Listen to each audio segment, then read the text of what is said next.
To start the meeting off by properly introducing our guest speaker, Albert Earl Carter. Al Carter is a medical journalist, international consultant, and educator of the healthy cell concept and rebound exercise. He carries the distinction of being the world's foremost authority on the most efficient and effective form of exercise yet devised by man. His book, The Miracles of Rebound Exercise, sold over 1.3 million copies before it was revised in 1988. Professor Carter's teachings have affected the lives of millions of people all over the world. Some of the followers of rebound exercise include fitness expert Jack LaLanne, comedian Bob Hope, and former President Ronald Reagan. Internationally, Carter found rebound dynamics of Hong Kong, Singapore, Israel, Switzerland, and the Philippines, as well as the Australian Institute of Reboundology Limited and the International Institute of Reboundology, London. In 1983, Mr. Carter was a paid consultant to the Hong Kong government, teaching the health benefits of rebound exercise to the 35,000 members of the Hong Kong police force and fire departments. Because of his research and knowledge, Carter is a spellbinding speaker who can relate to the common person as easily as he can face the toughest challenges of the medical profession. Mr. Carter's research has been confirmed by NASA, the United States Air Force, Dr. Kenneth Cooper's Institute of Aerobics Research, and the Hong Kong University. Al has also appeared on national television in the U.S., Australia, Hong Kong, and the Philippines, and on countless radio and television talk shows explaining the healthy cell concept and the health benefits of rebound exercise. His latest book, The Cancer Answer, is provocative and startling. It contains the formula for health and at the same time provides a shocking expose of the massive misinformation about cancer we have been receiving from the medical establishment. And with that, I would like to bring up Al Carter. Let's all give him a fantastic. Thank you. Thank you very much. Thank you. Ladies and gentlemen, we're going to be involved in some rather exciting things this evening, but I don't want you to sit here for too long. So what I'd like all of you to do is I'd like you to stand up, please. Would you all stand up? And everybody hold your hands up in the air like this. And everybody clap your hands once. Clap your hands twice. And clap your hands 3 times. Thank you very much for that standing ovation. I appreciate that. Now, in that introduction, it said that I was a spellbinding speaker that's going to keep you on the tip of your chair, so I want everybody to move forward. And today we're going to be talking about something that's very important. Something that is apropos, something is now, something that we need to understand. And that something is cancer. Now, is that going to bother anybody if we talk about cancer? All right. First of all, let's begin with some statistics. Some very simple statistics that you can pick up almost any periodical or in the newspaper or any place else like that. One of the first statistics that we hear about is 1 out of every 4 children born today will die of cancer. Now that's pretty startling, isn't it? Especially when you consider the fact that that statistic hasn't changed since 1956. And in fact, today, 60 million people, 1/4 of the population right now, is experiencing some type of cancer. But those statistics don't even fit this crowd. Right here, this group right here in this room, those statistics don't even fit this crowd. And in fact, we could solve the cancer problem right now if all we do is turn to the person sitting next to you and decide between the two of you which one of you will die of cancer. You're not willing to play that game, huh? No, some of you going like this, right? To further emphasize that what I am saying is true, I would like to see a show of hands of those of you who have already experienced cancer, either personally or with a close loved one. Let's see a show of hands, and the rest of you turn around and look at the hands in the air, and you'll find that we are talking about 50% of this group right here. So you see, what we're talking about is something that doesn't happen to John or Mary or somebody else in another city. We're talking about something that's happening to us. We are the ones who are on the front line of this cancer war. And I think we need to know the enemy. And I think that's the first thing that anybody needs to do, is to know and understand your enemy. So, as a medical journalist, it is important for me to be as accurate as possible. In order to do this, I've brought with me several books. I've brought with me the book Medical Physiology, written by Dr. Arthur C. Guyton. Dr. Arthur C. Guyton is a medical doctor. He's also a family man. He has 12 children. 10 are medical doctors, the other 2 are dentists. They all use Dad's book. The next book I'm going to be referring to would be Dr. Atkins' book, Nutrition Breakthrough. Dr. Atkins is a medical doctor, actually rather famous in New York City. In fact, if you were to be in New York City and turn on the radio, you could probably hear him talk about the medical maladies of somebody else who is called in to ask questions. But I'm going to also refer to the American Cancer Society's cancer book. I think you can see that the information that we have is authoritative. And because of that, we are going to be able to search for the cancer answer. You know, when I began to write the book, The Cancer Answer, the title of the book was going to be In Search of the Cancer Answer.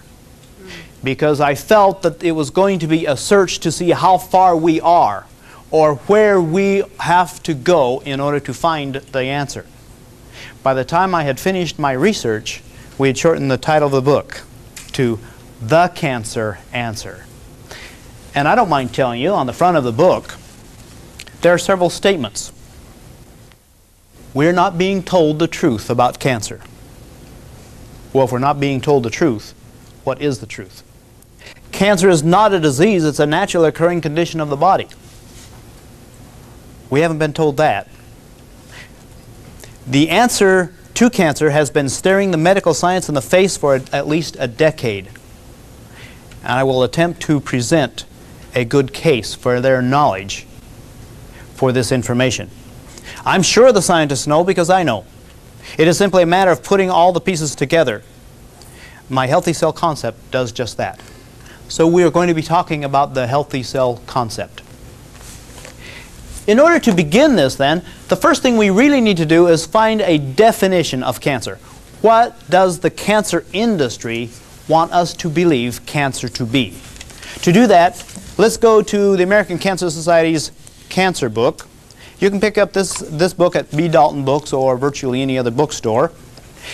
And this is written by oncologists to laymen. So this is what the oncologist would like you to believe cancer to be. And I'll read to you. Although most of us think of cancer as a single disease, it is actually a family of more than 100 different types. Now, can you help me? What does that tell you about cancer? There's a lot of them. Complicated. A lot of them? Complicated? Insidious. Insidious? Scary? Confusing? You see, this is what we're supposed to believe cancer to be. It also calls it a disease. And in fact, it doesn't call it one disease. How many does it talk about? 100 different types of diseases. A whole family of diseases. All right, this is what we are led to believe, and this is what we've been told for the last 50 years, what cancer is. And in order for us to fight the cancer, we need money. Isn't that right? Please donate. This is what we are supposed to do. All right, I'm going to go to Medical Physiology. This is the book that is accepted by all medical doctors, chiropractors, nurses, veterinarians, and so on. And I'm going to turn to page 38. And first of all, this page consists of over 1,000, or this book consists of over 1,000 pages. And we are going to be talking about, can you tell me what this big red word is right here? Cancer. Cancer. We are going to be talking about cancer. All right? And if this is over 1,000 pages, and we have already found that cancer is a whole family of diseases, over 100 different types, how many pages in this book should be dedicated to the study of cancer? 100. 100? 500. 500. Okay, half the book. Well, cancer is very serious, don't you think? 500, though, you need to study more things than just cancer when you're talking about human physiology. Could you tell me how many pages are dedicated to the study of cancer? Just one? Just one. Which tells me that Dr. Arthur C. Guyton is not willing to put his medical credentials on the line and tell us all he knows about cancer, or perhaps he knows enough about cancer to do the whole job in one page. Well, let's find out.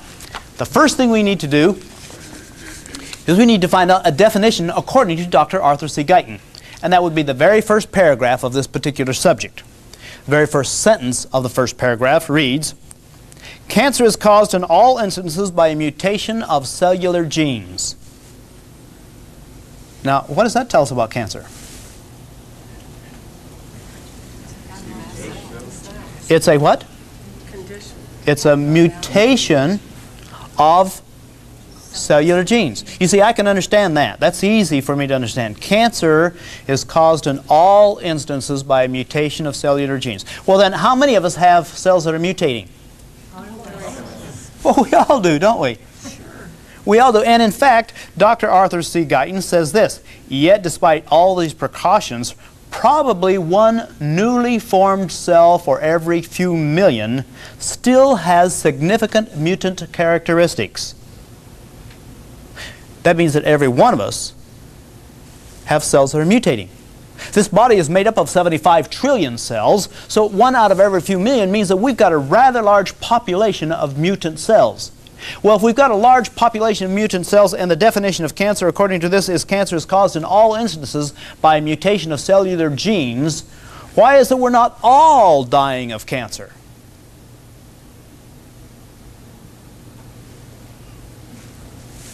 Because your immune system fights it. What's that?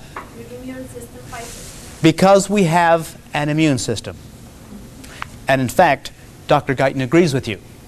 In fact, he says this, "Indeed, it is believed that all of us are continually forming cells that are continually cancerous, but that our immune system acts as a scavenger and nips these abnormal cells in the bud." Now, why are we not all dying of cancer? We've got an immune system. And what's its job? Very scientific. To nip the abnormal cells in the bud. Very scientific, all right? All right. So, we find then that we all have cells that are mutating. If cancer is simply caused by cells that are mutating, the reason we are not all dying of cancer right now is because we have an immune system. In other words, it's perfectly normal and natural to have an immune system. It's perfectly normal and natural to have a population of mutant cells. And it's perfectly normal and natural that the immune system has a simple job, and that job is to find the mutant cells and nip these abnormal cells in the bud. Now, that's easy to understand, isn't it? Now we've got a very confusing thing. How is it that you have one book that says cancer is a disease, and the other book doesn't even mention the word disease? One book says the cancer is caused, or cancer is a whole bunch of diseases, over 100 different types of diseases, and the other one says that it is a single condition. Can both books be right? Well, as a medical journalist, I have to answer that question. Can both books be right? They can. The reason they can is the way the medical profession identifies conditions or diseases. Let me see if I can show you how it happens. If I had a mutating cell and it was discovered in the bone, it would be called bone cancer. If it was found in the breast, it would be called breast cancer. If it was found in the colon, it would be called and found in the liver, it would be called and it's found in the bloodstream, it's called leukemia. It's found in the lymphatic system, it's called lymphoma. All right? So you see, we've already talked about 5 or 6 different diseases or cancers. In other words, cancers are not named by what they are. They are named by what they are perceived to be by the person on the outside looking in. Cancers are identified by the skin tissue from which it is made, how fast it is growing, what it looks like, where it is found, and the athlete that happened to have it at the time it was discovered, or the doctor who decided to name that particular one after him. You see. And that is the way our cancers are named and classified. In other words, since we're made up of 75 trillion cells, and of the 75 trillion cells, we have over 200 different types of cells in this body. I could easily conceive of the idea, and I could accept the idea, that a person could say, well, we have over 200 different types of cells, or 200 different types of cancer, because we have over 200 different types of cells. Because the first thing a cancer cell will do is take on the characteristics of the cell from which it mutates. And then it takes on the characteristics of the mutation itself. So you see, both books are right if you understand how the medical profession classifies diseases. However, I'm not willing to accept the idea that cancer is a disease. Not like mumps, measles, polio, or whooping cough, where it is something that's contagious. You can't catch cancer from anybody else. It's not contagious. It is not a bacteria or a virus that whose purpose it is to live inside the body and eat the nutrients that it finds, or to destroy the body. You see, cancer is simply cells that were not constructed properly, making a problem with the oncogenes, or the genes inside the cells, and that they are simply loosely formed with no organized method of attack. Yet we hear the word attack when we hear about cancer, don't we? The cancer attacked something. It attacked the liver. It attacked the bones. We hear this almost as if cancer is supposed to be an instrument of death, a thing of danger, of destruction, when in fact it's simply a bunch of confused cells that simply have not the capability of functioning, and they're just simply waiting around to be destroyed by the immune system. Now we understand what cancer is, except that I'm not willing to accept the word disease. Let's name it as it really should be named. Except we've got a problem. The problem is that if we're going to reclassify cancer, we've got to find somebody of authority who will reclassify cancer. Can we go to the medical profession and ask them to reclassify cancer? Why not? Good luck. Why not? It's a major industry. They've already classified. They've already classified it, and they're satisfied with status quo, right? As long as they have us believing that cancer is a disease, then in order for us to get rid of cancer, we have to go to that authority that has the capability of getting rid of diseases. That's the medical profession. So we can't get the medical profession to reclassify cancer. I know. Let's get a medical journalist. All right, I'll volunteer. I've stuck my neck out before, so I'll stick my neck out again, and I will reclassify cancer for you. But understand that if we reclassify cancer, it's got to fit in every situation. Ladies and gentlemen, let me suggest to you that cancer is not a disease, but it is a symptom of an inefficient immune system. You like that classification? Okay, now let's see if it works, okay? Let's see if it works. The first thing let's do is let's go back to the American Cancer Society's cancer book, and let's find out what they have to say on this subject. Listen carefully now. Only when the immune system is incapable of destroying these malignant cells will cancer develop. When is the only time you'll ever get cancer? When the immune system is down. Isn't that interesting? See, you've never thought of cancer as being that way because we haven't even been told the immune system had anything to do with cancer in the first place. This theory has been bolstered by what happens when the immune system breaks down, as it does with patients with AIDS.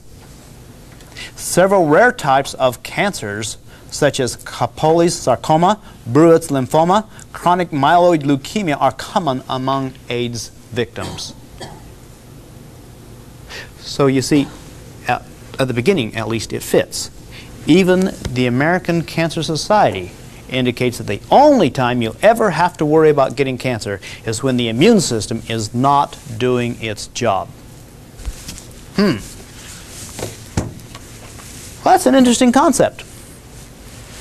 Only when the immune system is not doing its job. Therefore, cancer is not a disease, it is a symptom of an inefficient immune system. Let's play on that for just a few minutes. The only time you'll ever get cancer is when the immune system is down, right? All right. Is it possible to weaken the immune system? Oh, of course, we know that. Okay, the next question is very, very important. Is it possible to strengthen the immune system? Yes.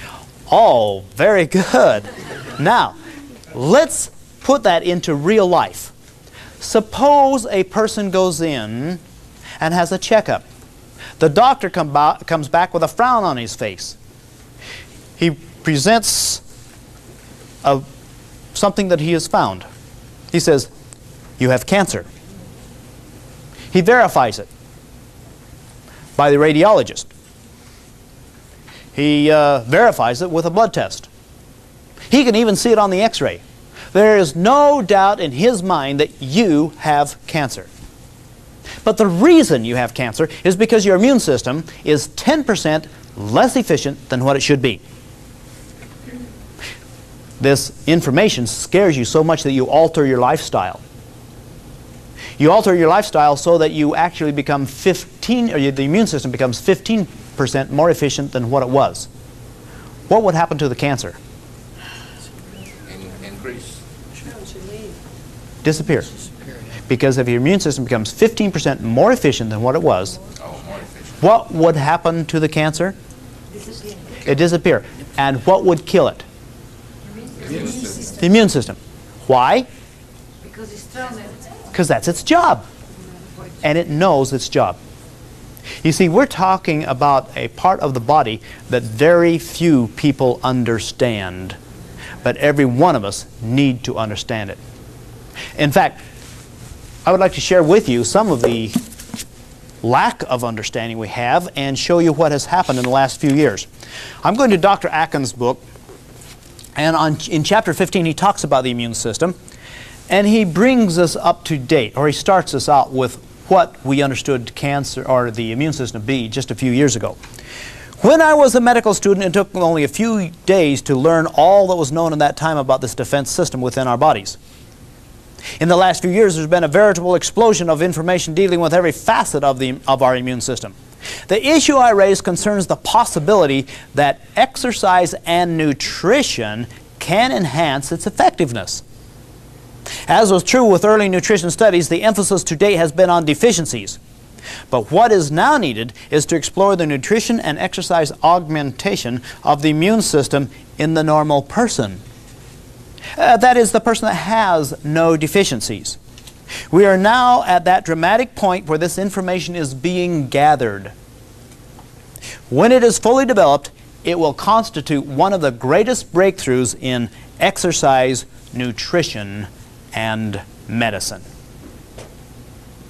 Well, the question we have to ask now is, when are we going to have that breakthrough? Because that's what Dr. Atkins is looking forward to. He's looking for a breakthrough, and it'll be one of the greatest breakthroughs in exercise, nutrition, and medicine. Dr. Atkins talks about cancer now in chapter 17. And it's very logical. Keep in mind, Dr. Atkins is a medical doctor, and this is what he says.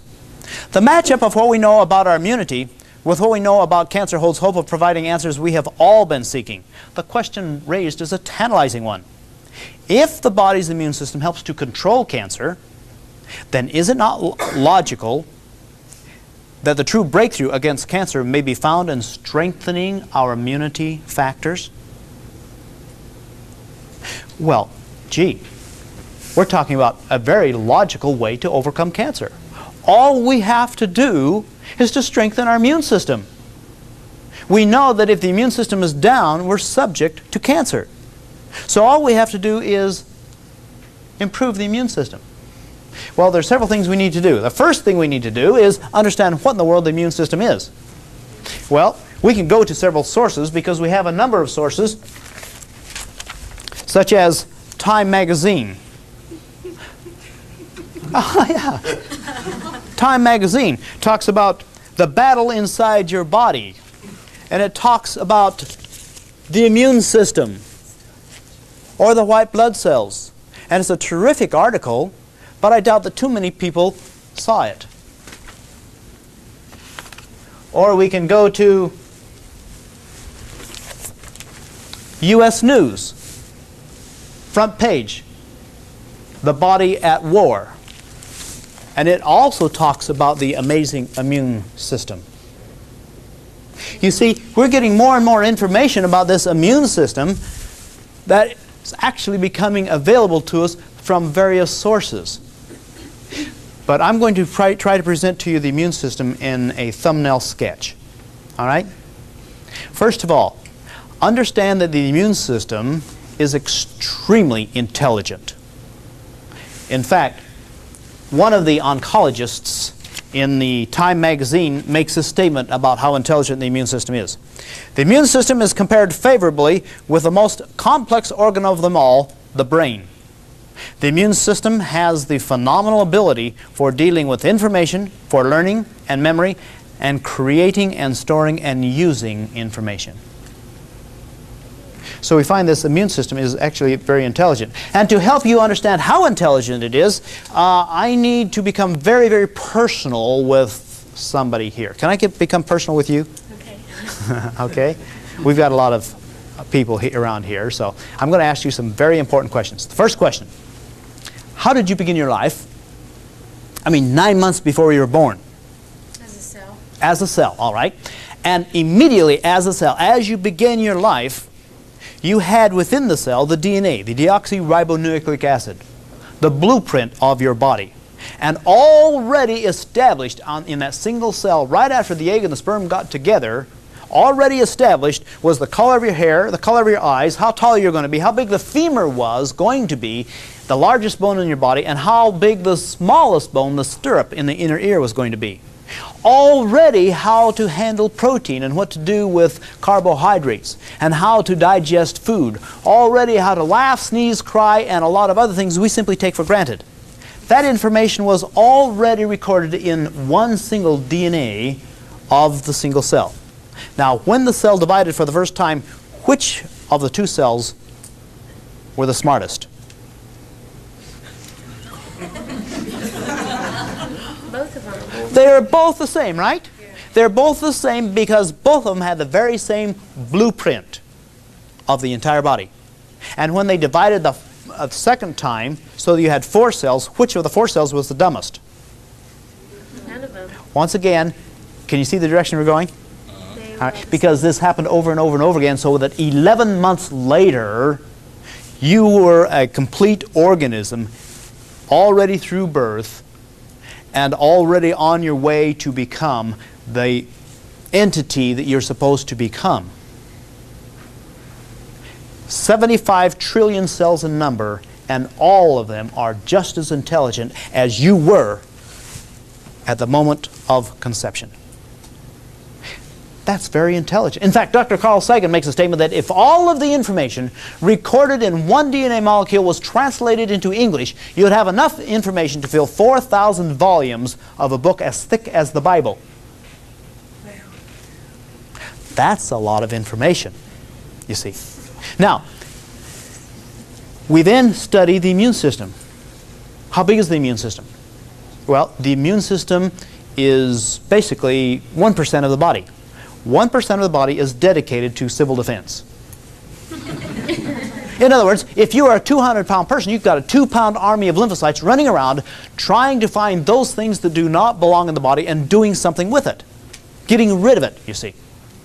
Well, when you understand that it's a 2-pound army of lymphocytes, all scurrying around, all very, very intelligent, and all understanding cancer, then you can understand how amazing this immune system is. You know, when I wrote the book, The Cancer Answer, I had some help. I had some help from my co-author, Larry Lymphocyte. Some of you laugh. Some of you know what a lymphocyte is. Larry lymphocyte is a white blood cell. Very intelligent, I might add. He had some problems, technical problems. He could not type. He wasn't big enough to push down the keys, you see. That's where I came in. But he did understand cancer because that's his job. So Larry lymphocyte informed me of what cancer is all about. Now, I would like to introduce you to my co-author, Larry lymphocyte, except now I've got some technical problems. One is that if I was to bring him up in front right here, you would not see him because he's too small. Secondly, you wouldn't hear him because he doesn't have a voice. But I did capture him on videotape. So this time, I would like to introduce you to my co-author, Larry the lymphocyte.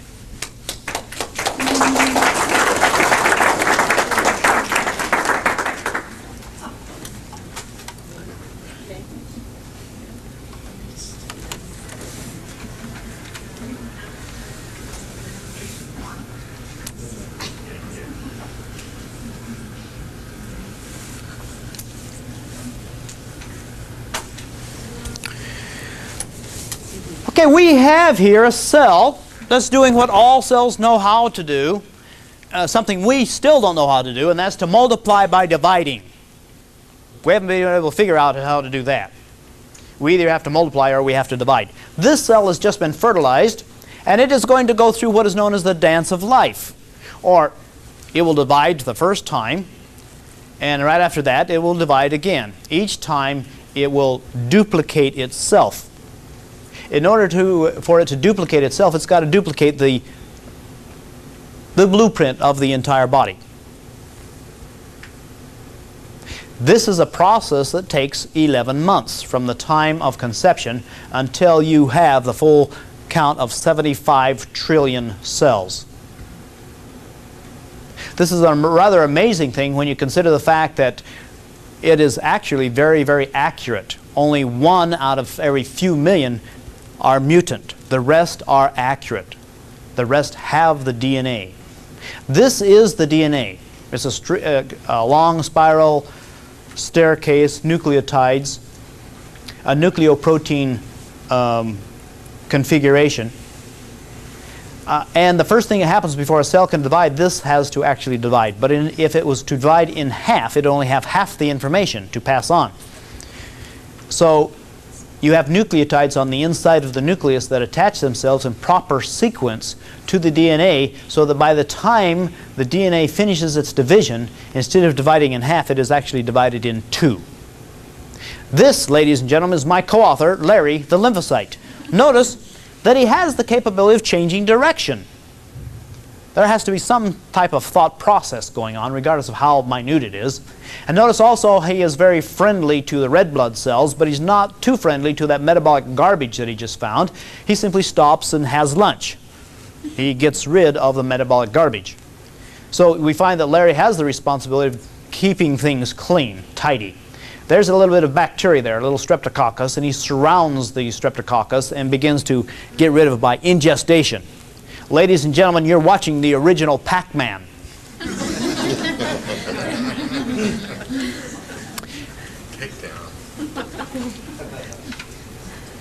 This dark area is a cell that's going to die. You see, another responsibility that Larry has is to get rid of the dead cells so it doesn't build up garbage on the inside.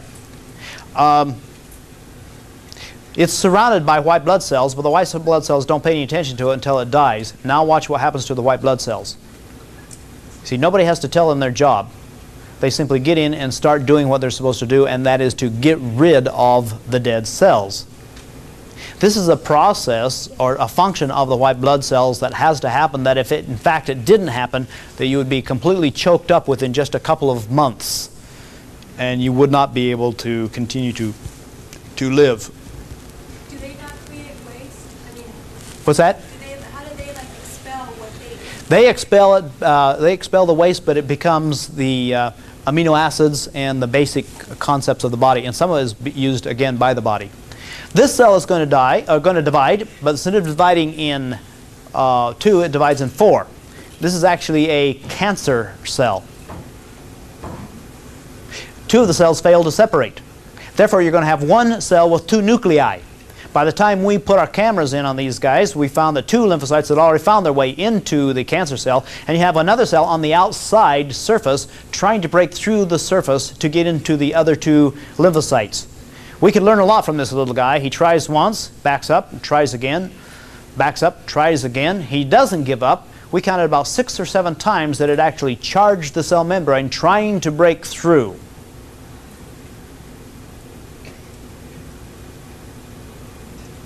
And finally, there's the breakthrough. Now you have 3 lymphocytes inside one cancer cell, and the cancer cell is going to be destroyed. This is cancer tissue. The fast-moving cells on the inside are lymphocytes. And they're moving around and scurrying around and killing or poisoning the cancer tissue, and the cancer tissue dies. That was so much fun. Let's watch that one again. Cancer tissue. You have 2 lymphocytes moving around, destroying cancer tissue by poisoning them, and the cancer can't handle it anymore, and there is the total and complete destruction of the cancer. Now, isn't that exciting?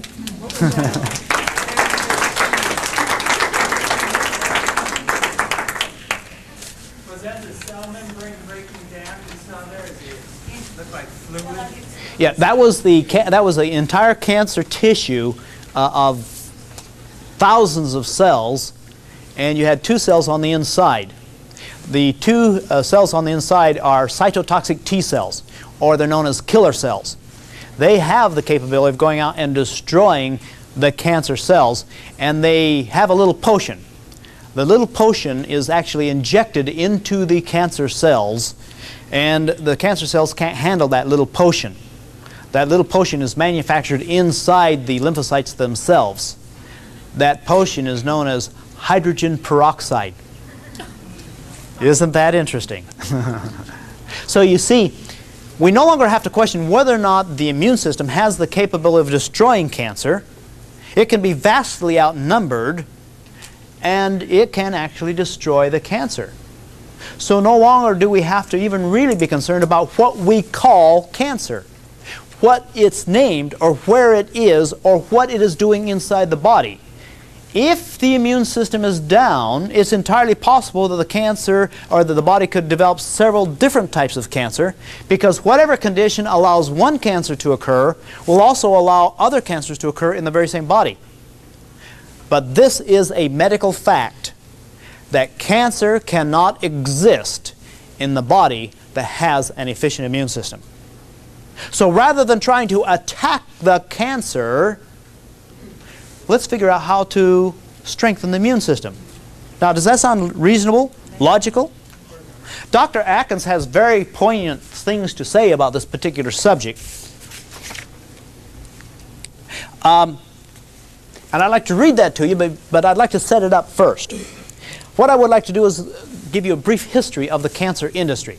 Now, I'm not going to go back all the way through the cancer industry. Let's start in 1971. That was the year President Nixon was President of the United States. And as President of the United States, President Nixon received a visit from 3 oncologists.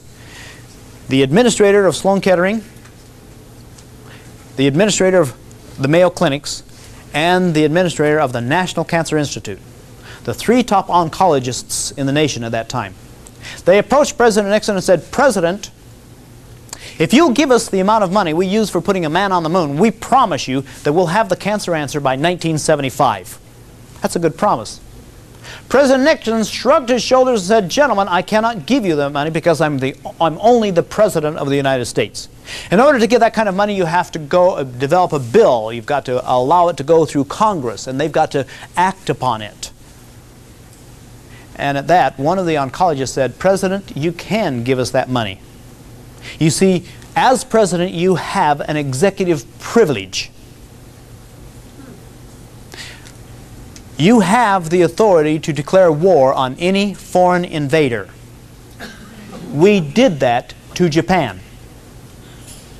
And if Canada was to come across the border, you could do that today."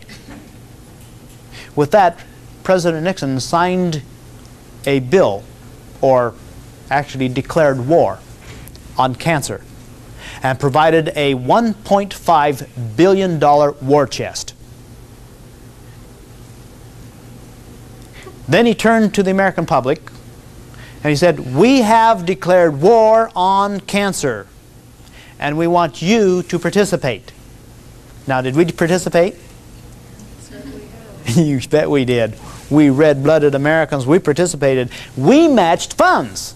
We came up with another $1.5 billion of donated money. That's $3 billion, and that was just the catalyst needed to establish the cancer industry. Immediately, we find that people got involved. Insurance companies begin to write what is known as major medical policies to cover the exposure of major cancer problems. The pharmaceutical organizations got involved, and they begin to develop what are known now as chemotherapeutic drugs. Over 500 drugs were submitted to the Food and Drug Administration for licensing for the AMA. Of the 500 drugs, 40 of them qualify. And by their very definition, every chemotherapeutic drug has to be carcinogenic, because every chemotherapeutic drug either attacks the cell membrane to destroy the fastest growing cell of the body, or it attacks the DNA, which causes a mutation. And that is basically what a chemotherapeutic drug is. So today we do have a cancer industry. Today the cancer industry is an $80 billion a year industry. There are more people employed by the cancer industry than those who are known to have cancer. In other words, there are more people living on cancer than dying of it. Now, do you begin to feel a little something right now? I hope so. Because this is the way I felt as I was doing this research. I couldn't figure out why we didn't have a whole bunch of people going towards strengthening the immune system. Let me show you how simple that is. And Dr. Atkins agrees with this. He says, although cancers should not be in the body, and we all agree with that, although cancers should not be in the body, they are not foreign objects. Therefore, the war on cancer is illegal.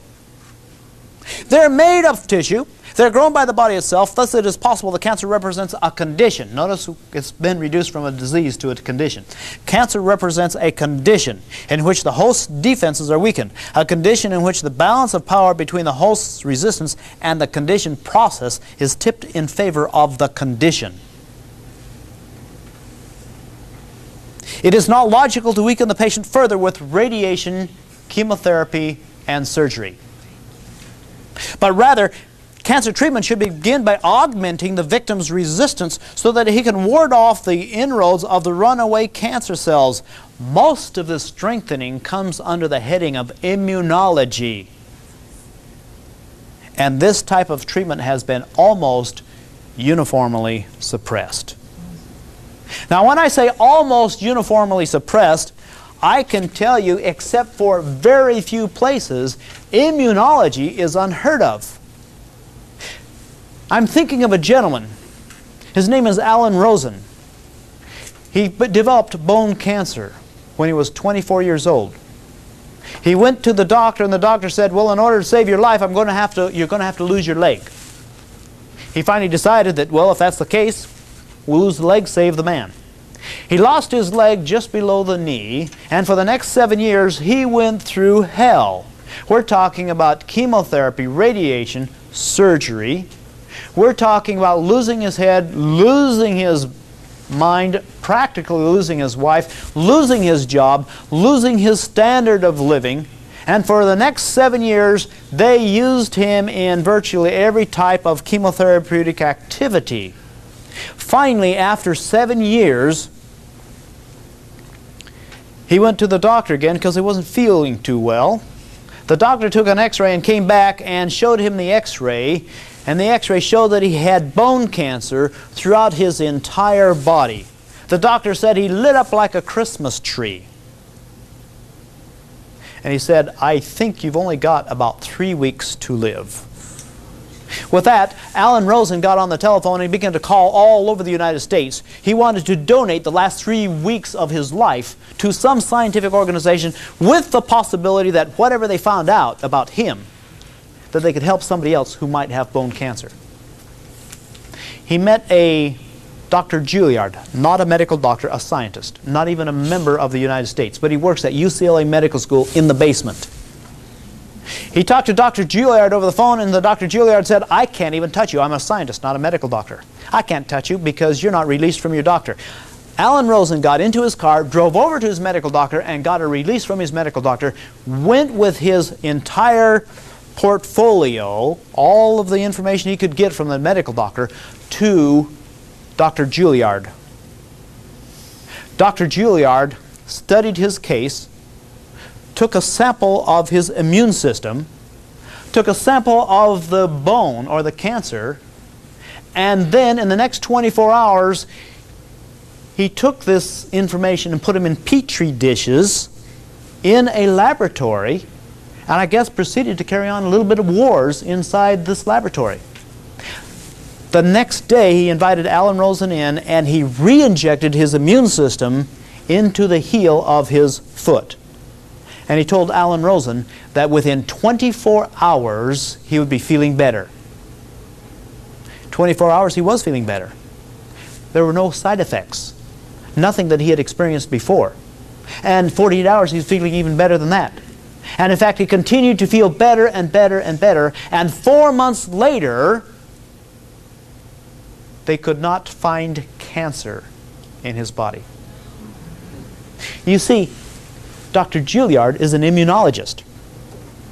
Dr. Juilliard can't receive a grant from the National Cancer Institute. He cannot. He cannot.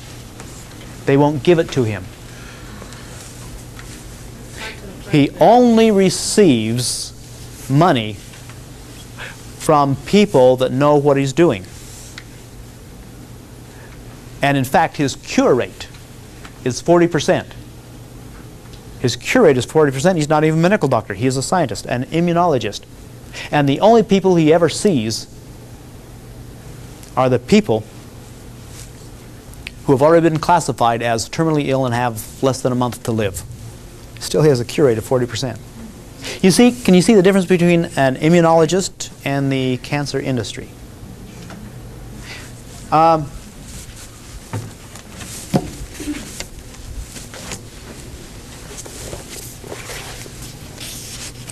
The term war on cancer is more than just rhetoric. Cancers are treated as many physicians treat diseases. There is an invader that must be attacked, removed, or in some way killed. Don't worry about how sick the treatment makes the person with cancer. Kill the cancer, forget about the rest. This reasoning borders on irrational, for chemotherapies and radiation cause so many diverse systemic effects that the patients sometimes die of the side effects rather than the tumors themselves. Chemotherapeutic agents, by their very nature, are cellular poisons. How can they do the recipient much good? Now, what would happen if the medical profession said, King's Epsks, we've known what cancer is all the time. We decided to fess up. If the medical establishment recognized nutrition and exercise as a better way of dealing with cancer, I think it would become obvious that nutrition and exercise should be able to counter most other diseases. And what then? The entire pharmaceutical industry would come crashing down. Nobody would be willing to trust drugs anymore, and everyone would rely upon nutrition and exercise techniques in most illnesses.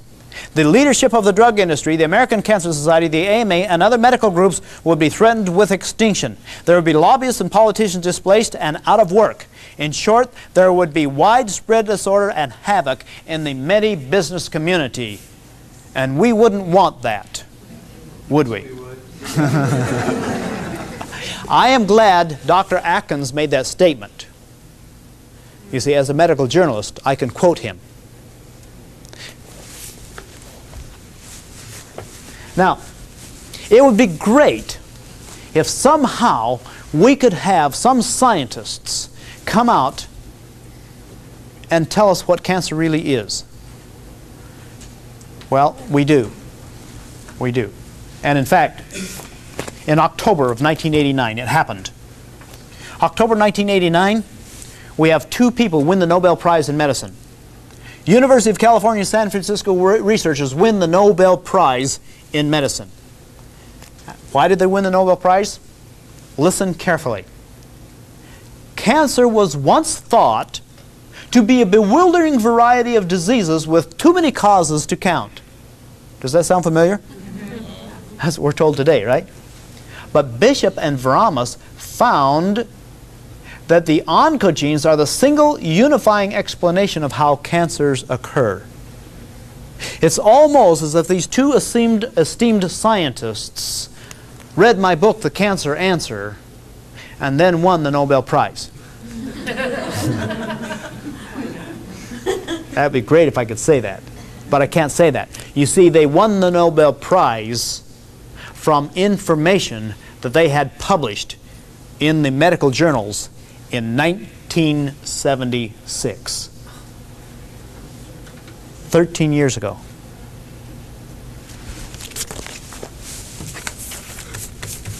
My father told me never to tear anything down unless I had something better to build in its place. We've been talking about a cancer. The question we have to ask is, are we talking about the cancer on the inside or on the outside? And I think we've identified both.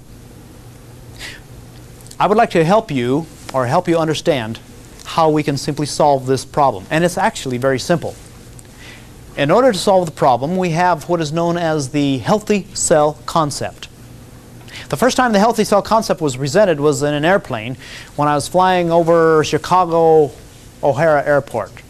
I was in one of those airplanes that didn't know how to land. Have you ever been in one of those? We were just orbiting, and I didn't know if we were going to land today or the next day. The person sitting next to me was just as bored about the flight as I was. And come to find out that he was a medical doctor, and we began to talk back and forth. And this is the conversation. What do you do for a living? Oh, I'm a medical journalist. Oh? Well, what do you write about? I write about health. How can you be a medical journalist and write about health? Simple. I pulled out a napkin, took my pen out of my pocket, and I drew a circle on the napkin. And then I entitled it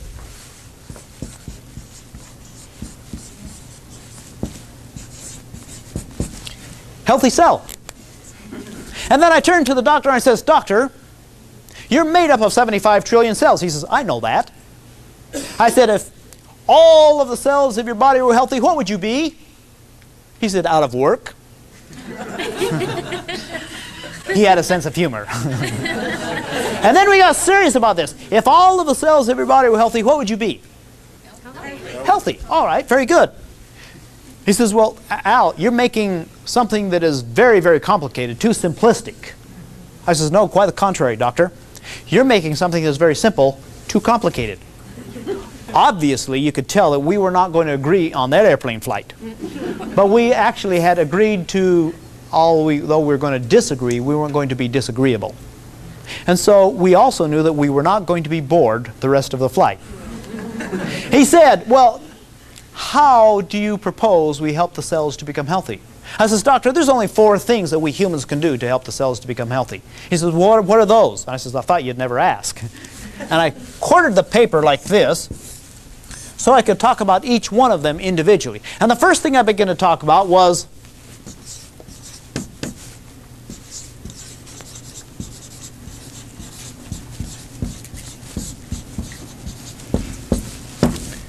cell communication. He looked at that and laughed. He says, cell communication. You mean to tell me you're going to try to talk to the cells?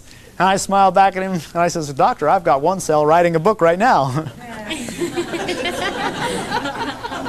He didn't know what I was talking about. But you see, cells have the ability to communicate. That is part of life. That in fact, that's the very definition of life. That's the essence of life. Cells have the ability to communicate. Anything that's alive can communicate. Anything that's dead does not communicate. Rocks are dead, they don't communicate. Cells are alive, they communicate. Even plant cells have the ability to communicate. I said, remember, doctor, when the scientists took a plant and connected it up electronically so it could measure the amount of electrical activity going on inside the plant while it was growing? He says, yes, I remember that. I says, do you remember when that particular scientist went into that room and proceeded to kill a mouse in front of the plant? And remember what happened to the plant? He says, yes. The plant registered a greater amount of electrical activity. I said, and not only that, but every time that particular scientist went into that particular room with that particular plant, that plant registered a great amount of activity. In other words, the scientist had taught that plant how to fear mankind. Which gives me a better excuse why I shouldn't be mowing my lawn, right? I'll jump at any excuses for that. But you see, plant cells have the ability to communicate. And they understand what's going on. Now, it's hard to understand, but it's easy for us to comprehend how we can actually pick up a telephone and talk to somebody in Australia, you see. That we understand. Or we turn on the television and we can see what's happening over in Kuwait, you see. Those things we accept. But we have a hard time accepting the idea that these very, very intelligent cells are carrying on conversations at all time. When in fact our scientists are beginning to understand that. Our scientists have identified several of the communicators. Not only do the cells communicate through the neurological activities or the telephone lines of the body, the nerves, but they have the ability to communicate by chemicals. For example, what is interferon? We've heard about it, haven't we? From the brain. Interferon is a chemical given off by one part of the body to tell another part of the body what to do. What about insulin? That's an easy one to understand. And once again, it's given off by an organ to tell another part of the body what to do and how to do it. Do you know our scientists have picked up on several other cell communicators such as interleukin-2. Have you heard of interleukin-2? Interleukin-2 is a chemical. It's given off by a macrophage. And macrophage is a great big huge white blood cell, and it goes to the bone marrow to tell the bone marrow how many neutrophils to manufacture. Neutrophils are little tiny white blood cells. And it not only tells it where to go or how many to manufacture, but where the battle is and how to come prepared to fight the battle. Do you know our scientists have found interleukin-2, interleukin-3, interleukin-4, interleukin-5, right on up into interleukin-9. And all of these interleukins, or cell communicators, are what our cells are using, our white blood cells are using to communicate with other parts of the body.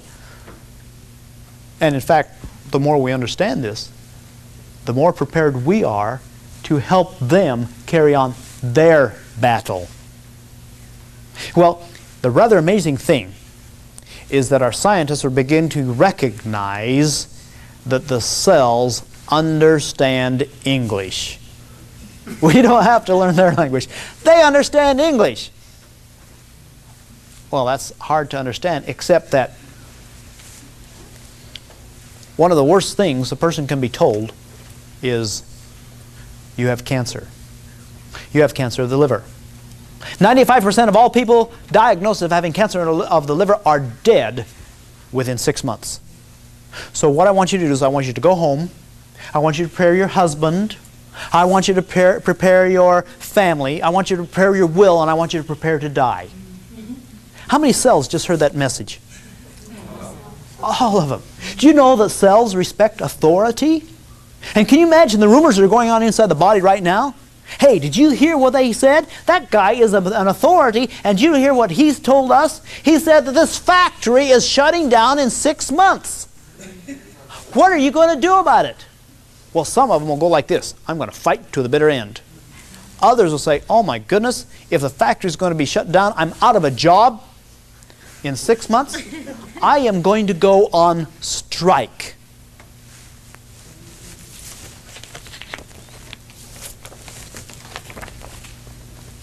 The effects of stress on the immune functions was studied in a group of hospitalized depressed patients in non-depressed controls.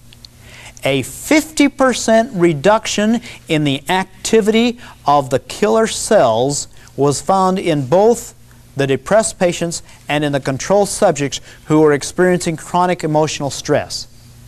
Now let's go back to the definition of cancer. Cancer is a symptom of an inefficient immune system, meaning that the immune system is not really doing what it's supposed to be doing in the first place.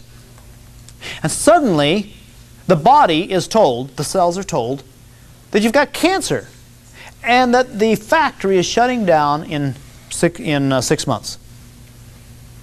Half of the cells go on strike. They simply shut down. They forget to function. They no longer are working. They're no longer energetic. Well, if the immune system is already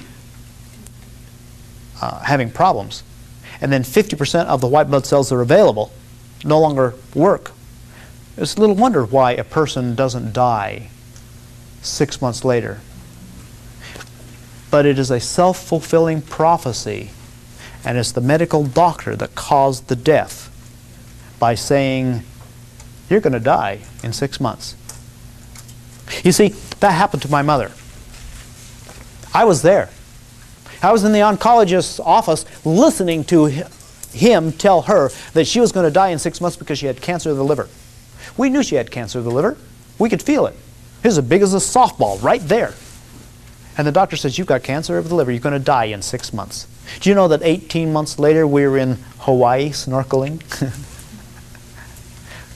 The doctor who pronounced her death sentence died 6 months later.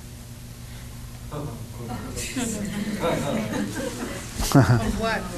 Cancer.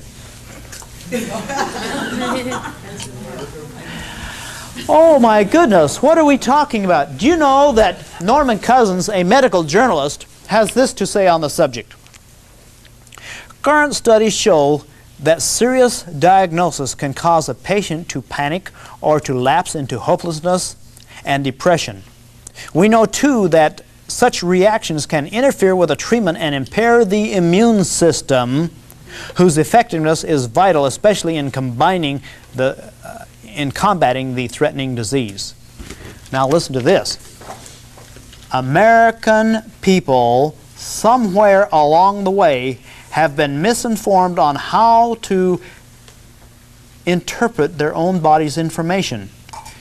We have separated ourselves from the essential knowledge about the working of the human body, unaware of the resources waiting to be put to use. Now, you see, our scientists are beginning to study cell communication. They call it psychoimmunity, or psychoneurological immunity, depending on how many letters of the alphabet you want to put in the name. Psychoneurological immunity is simply where you imagine the white blood cells being knights in shining armor, and the dragon, or the cancer, is out there. And every morning you visualize the knights in shining armor going out and fighting the dragon. And they found that the dragon, or the cancer, just slowly disappears. It's known as psychoimmunity. You simply tell the cells what you want them to do. But is this new? No. It's just called by different names, isn't it?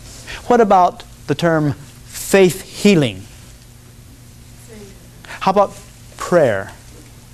When you say, Dear Lord, help me to be healthy. How many cells just heard that message? All of them. All of them. And you know, the most important thing that anybody can do is get up in the morning and look at yourself in the mirror and say, I am healthy, I am happy. Because all of the cells heard that. And when they get that message, they in turn say, hey, we're healthy, we're happy, let's continue doing what we're supposed to do. And they continue to keep the body healthy the way it's supposed to. Cell communication is real, and it doesn't make any difference what you call it. It has worked over and over and over again, and many, many times it has worked, and it'll continue to work. All we have to do is learn how to use it. Cell communication is real. The next part of the healthy cell concept is cell environment.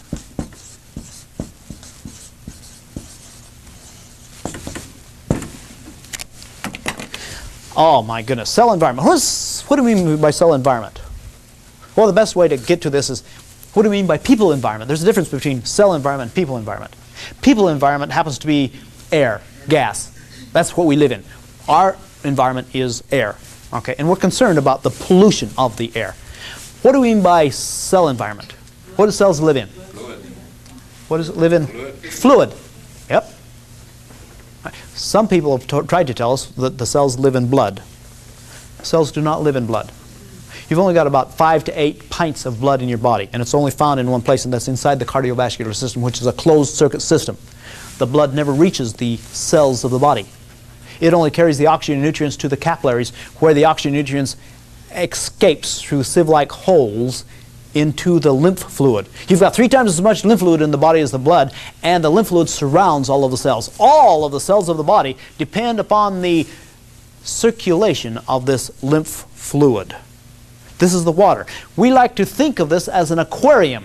We call it an aquarium rather than an ocean because an ocean is happenstance. An aquarium is highly controlled. You've got thousands of control mechanisms inside the body. These control mechanisms make sure the temperature is at the right 98.6. The pH balance is just right. The glucose is just where it's supposed to be. Who controls all of this control mechanisms? No, we don't. We're not smart enough. We don't have enough information. The cells control these control mechanisms. You see, when you were first born, you didn't have to think, now wait, I have just been born into this brand new world. My temperature is 98.6, so therefore I had better. You see, you didn't even have to worry about that because that is something that was automatic. The cells were extremely intelligent, and they kept the temperature at 98.6. And they kept everything else the way they're supposed to keep them. So you see, we rely upon the intelligence of these cells and what they're doing. Actually, we only have one thing that we have to do when we're talking about cell environment. All we have to do is replace the water that leaks out of the aquarium. That's all. And we lose from 5 to 8 cups of water a day. We lose water through the urine, through sweat, and through breathing. And so all we have to do is replace the water with pure water. That's all we have to do, with pure water. Do you know, ladies and gentlemen, we are failing miserable at this very simple task because we don't replace the water with pure water. I could talk about the insecticides and pesticides that accidentally get into the water, or I could talk about the industrial waste that constantly goes into the water, or I could talk about the spills and a few other things like this, but I don't want to talk about those things because those things are accidental. What I want to talk about are those things that we humans are putting into the water on purpose. We're talking about premeditated, you see. There are a couple of chemicals that we're putting into the water on purpose. Can you think of any of these chemicals we are actually putting into the water on purpose? Chlorine. All right, chlorine. Of course we're putting chlorine in the water, aren't we? I mean, why do we put chlorine in the water in the first place? To kill bacteria, right? What's bacteria? Cells. So we know that chlorine is a known cell killer. We're not denying this at all. Chlorine is a known cell killer. In fact, it is so good as a cell killer. What did we use in the First World War to get rid of our enemies? Chlorine gas. Did it work? It sure did. It worked so well that we passed an international law at the Geneva Convention telling all of our enemies that it was illegal to kill an American citizen with chlorine gas. No fair. You can use bombs, bullets, and hand grenades. That's fair. You cannot use chlorine gas. We'd rather do that ourselves. So what do we put into our swimming pools before we dive in? Chlorine, of course. And what does it do to the hair on our head? Destroys it, right? What about the skin tissue, the delicate skin tissue of the eyes? What does it do to those? Just destroys the eyes, the skin tissue of the eyes. And what about the outside surface of the body? Yeah, it dries it up, kills the cells. You see, that's what's happening. Tell me, does the killing stop at the lips? No. So every time you drink chlorinated water, what are you doing to the cells inside the body? Destroying them on purpose, premeditated. Tell me, ladies and gentlemen, Who has the responsibility of getting rid of dead cells? Larry Lymphocyte, right? Hey, I thought Larry Lymphocyte's job was to get rid of the mutant cells. But you see, we drink chlorinated water day in and day out. And we're killing the cells inside the body. And it's Larry's responsibility to get rid of the dead cells. Do you suppose that we're actually overworking this poor guy? Yeah. And do you suppose that is the reason every municipality that has chlorine in their drinking water has an increase in incidence of cancer by 20%? Can you see what we're doing? We are our own worst enemy. And to make things even worse, we're compounding the entire problem because we don't stop at just one chemical, do we? We have another one. And what is that one? Fluoride. Fluoride. Now, I'm going to expose some things about fluoride. Contrary to popular belief, let's identify fluoride for just a few minutes. First of all, why have we been told we have fluoride in the drinking water? For our teeth. Prevent tooth decay. You were told that too, right? Yes. So was I. What is fluoride? Why do we have it in the drinking water? You know, this one was really confusing to me because when I began to study fluoride and I found out how insidious the poison was, I couldn't imagine how scientists in their right mind or even in their wrong mind could even figure out why you would put fluoride in the drinking water. Well, let's see. The first thing we have to do is we have to go to a group of people who are convinced that fluoride is good for us. This is published by the American Dental Association. All right? And the title of this is Fluoride Helps Prevent Tooth Decay. So this is what they would have us believe. I'll open it up and I'll read several things from this simple brochure. Today, more than 120 million people, representing over 50% of the population, are served by fluoridated water supplies in the United States. 50% of the people in the United States have fluoridated water in their water supplies. Congratulations, they've done a good job. Now, as a medical journalist, I want to find out what fluoride really is. So I am going to go to resources. How about medical physiology? It's a book that all dentists have in their library. Let's open it up to where we can find fluoride. You do that by opening up the index, finding the word fluoride, and then opening it up, and you find that it talks about fluoride. All right? I am going to read several statements to see if the propaganda on this piece of literature agrees with what they can get out of this book. Fluoride is also a natural component of tooth enamel and bone. In other words, fluoride is something that's necessary. It's part of metabolism, right? Fluoride does not seem to be a necessary element for metabolism. Well, fluoride helps teeth become more resilient to decay by strengthening tooth enamel. Fluoride does not make the teeth themselves stronger.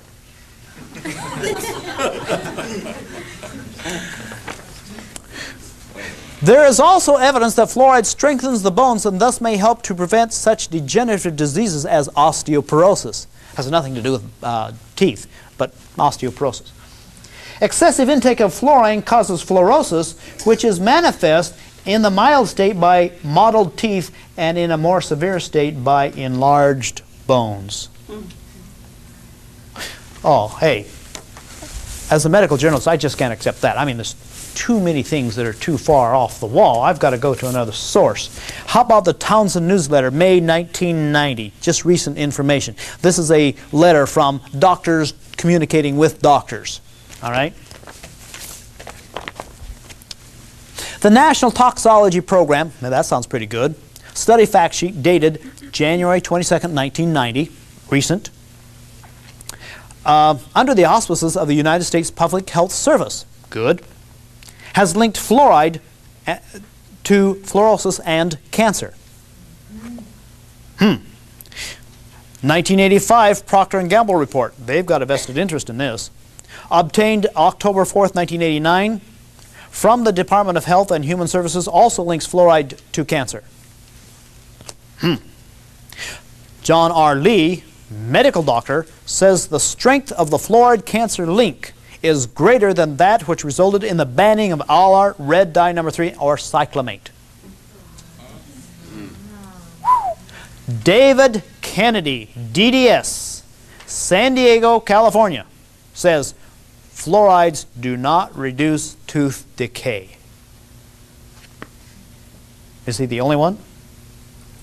Dr. Hardwick and D.M. Bunting of Turner Dental School says the changes in the number of lesions or cavities were not significant in 1 or 2 parts per million of fluoride supplementation.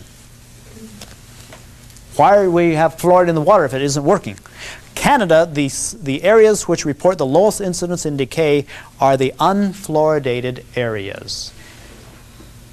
I'm beginning to smell a rat. The National Institute of Dental Research found no difference in the incidence of tooth decay in children 5 through 17 raised in non-fluoridated, partially fluoridated, or fluoridated communities. Well, you and I know that we don't have as many tooth decays now as we did years ago.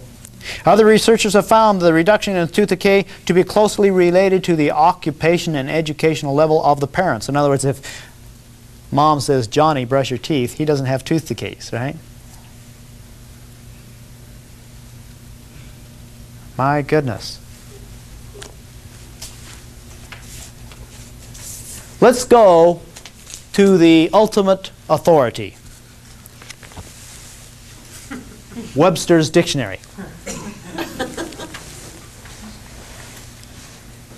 Fluoride, a corrosive, poisonous, greenish, yellow, gaseous chemical element, the most reactive non-metallic element known, in forming fluorides with almost all other known elements. Now, as a medical journalist, I like to dig. I have to find out the whole story of fluoride. Why is it in our drinking water? And this is also included in the book, The Cancer Answer.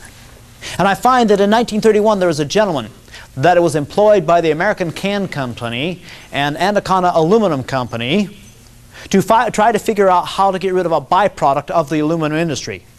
His job was to figure out how to get rid of 50,000 tons of fluoride a year. He couldn't do it. Not until 1938. In 1938, this very same gentleman was employed by the Department of Health, the United States government. And so at that time he says, hey, do you know that although the teeth might become slightly mottled or discolored, that if you put fluoride in the drinking water, that it is entirely possible that we could reduce the amount of cavities? Do you know he sold that to the American government? He just made that. I guess so. Or, that's what I used to believe. He just made it up. But the rather amazing thing is that we are all so gullible that even the scientists, even the medical doctors, even the dentists, all of us accepted the idea that fluoride in the drinking water is going to somehow help us with our teeth. And now, do you know the aluminum industry no longer has to figure out how to get rid of 50,000 tons of fluoride a year? They sell it to the municipalities. Now, all of these things are you still have something that's missing. Something is missing. Why are we so gullible? Why didn't our scientists put a stop to it? Why did the medical doctors or the dentists accept it? Why is it something that we have? Why are we drinking fluoridated water? And I think I came up with the answer. I'm going to read something to you. Something that shocked me.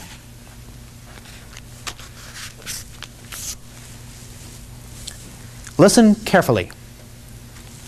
Sugar, salt, tobacco, aluminum, and fluoridated water over a period of years with perhaps other slow poisons will help to ensure that they expire before they retire. If there were fewer people bidding against each other, money or credit would keep its value. That's taken out of Keeping Our Money Healthy, published by the Federal Reserve Bank, New York City.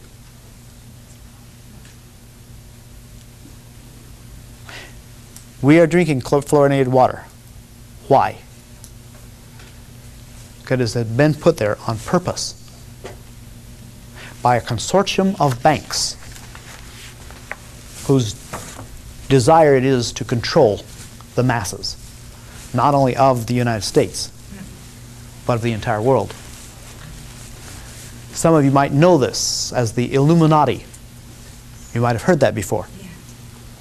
And there's some other startling things that I would like to present to you. I don't have time right now, but stick around afterwards and I'll present some other startling things to you. All right, so now we find that we can no longer depend upon the municipalities to supply good water. They're not going to do it. We find what we need to do is we need to protect ourselves. There are two sources of pure water that I know of. One is fresh fruits and vegetables. If you can get the fresh fruits and vegetables, the water inside the fresh fruits and vegetables is pure water. The other source would be to secure a water purification system in your own home. Now, let me give you some advice. Some of you are depending upon bottled water for your good water. If you're depending on bottled water, do not depend on bottled water that is delivered to you in plastic containers. The reason you don't want to depend on the plastic container is within 8 hours after water has been put into the plastic container at room temperature, and that's where most of the water is found, the sunlight going through the clear plastic causes a chemical reaction between the H2O and the plastic so that it leaches out of the plastic a carcinogen. So that is in the water. And anytime you pick up a plastic container and drink it, and if you can taste plastic, what you're tasting is not the plastic, you're tasting the carcinogen, and the tongue is telling you, don't drink it. All right? So if you're going after bottled water, only go after the bottled water that is bottled in glass. Our scientists don't use plastic for their chemical studies, right? Because they react. Don't you use your plastic for storing your water. Go for a water purification system. You're going to find that you are going to need it. This year, you need it. Next year, you're going to need it worse, and the year after that is going to need it worse, and it's going to get worse rather than better. Go after a water purification system, one that you can control so that you can control the water in your own home. You need it.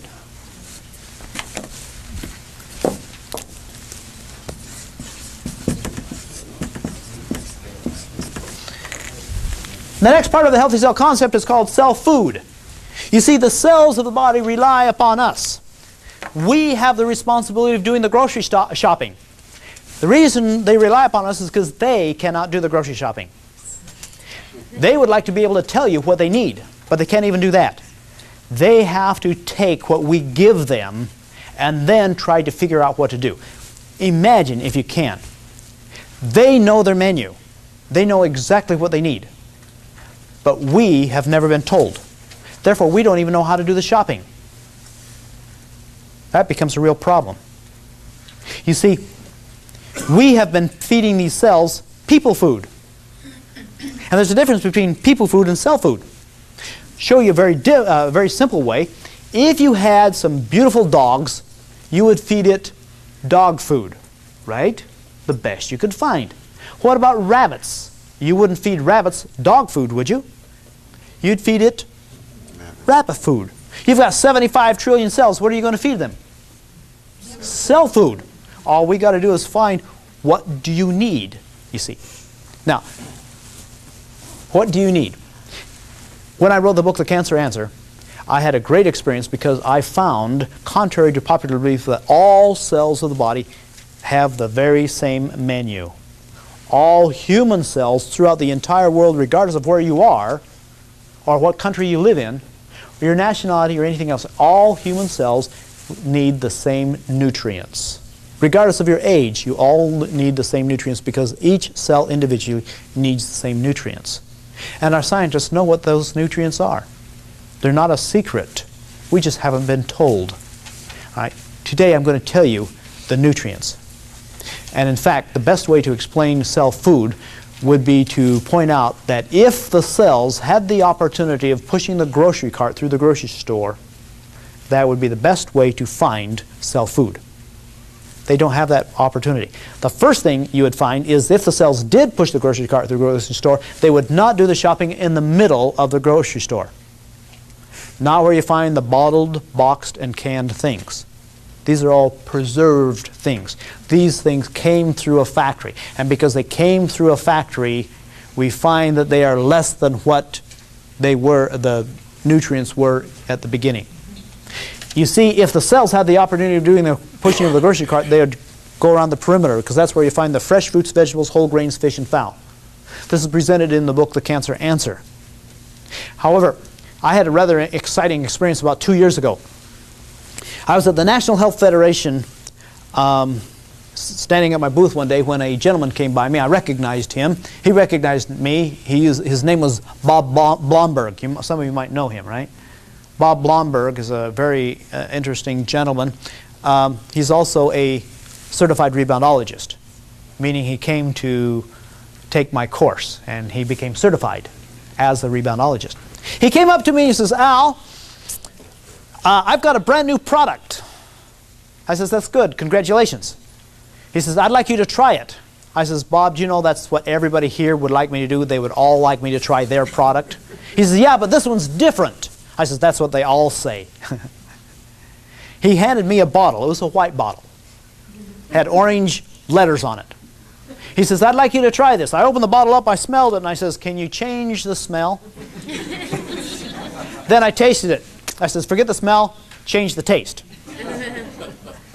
Then I says, "Bob, you know that I wouldn't put anything into this body unless I really knew what it was." He says, "Well, Al, what I really want you to do is that I want you to tell me what's wrong with it." "Oh, I can do that." Because I had just finished writing the book and I knew what the cells needed and I'd like to try it out. So I says, "All right, you give me a list of the ingredients of this product and I'll tell you what's wrong with it." He says, "All right." So he handed me something like this. I said, "Thank you very much." I put it in my pocket and I went home. And when I got home at night, I turned on the light over the desk and I opened up all my books and I began to look at this little piece of paper. And at first I was very angry. I was angry because I could not find the list of ingredients. You know, where it's minimum daily requirements of all of the ingredients. I said, "Bob gave me the wrong piece of paper. I can't find the ingredients anyplace." And then I looked here and I said, "Oh, wait a minute. Interesting plants." I recognized most of them because they're in the herbal books, and I opened up my little herbal Bible and began to study them over and so on. But you see, I wasn't studying them to find out what the herbalists say about the herbs, because I knew that they were good. What I was really looking for was what was in each one of these. You see, as a medical journalist, I know that the cells need 57 nutrients. And the high on the list of 57 nutrients were the 20 amino acids. Now, why do the cells need 20 amino acids? Because they're human cells. And human cells need 20 amino acids in order to produce a human protein. All of the proteins of your body were manufactured by the cells themselves, and they have to have all 20 amino acids. In fact, if you only have 19 amino acids, when it gets ready to produce a protein molecule, the cell simply cannot produce a protein molecule. It's got to have all 20 amino acids. Half of the amino acids are known as non-essential. The other half are known as essential, which is a misnomer. All amino acids are essential in order for your body or your cells to produce a protein molecule. The reason they're called non-essential is because the cells are smart enough to manufacture half of them themselves. But all amino acids are essential. So that's the first thing I begin to look for. Do they have all of the essential amino acids? I went through all of the various plants and I found all 20 amino acids. Put down a mark. Like, yep, contains all 20 amino acids, even the most rare, even the tryptophan. It contains all amino acids. Then the next thing I began to look for were the vitamins. Now, what's a vitamin?